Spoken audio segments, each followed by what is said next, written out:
book of Isaiah chapter 63, verse 5.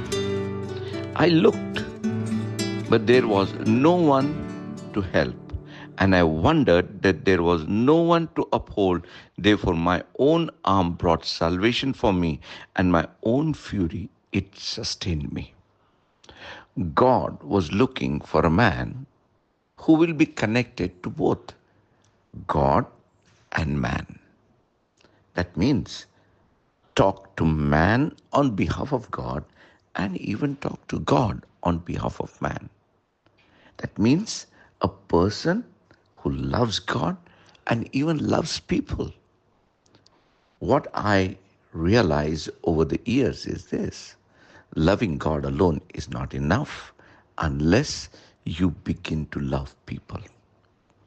Even Bible tells us, if you cannot love your brother whom you see, how can you love God whom you don't see?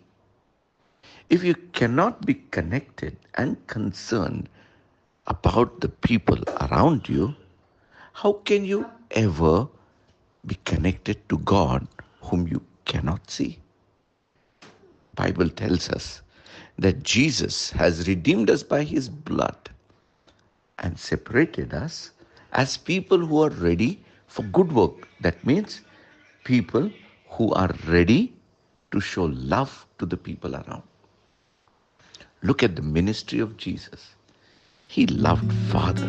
He honored Father. He was connected to Father. But at the same time, it is written, he had compassion on people. He was concerned about them. Ministry is all about this: loving God and loving God's people. The reason Solomon had so much of favor is because he not only loved and honored God, he was concerned about God's people over whom God made him king.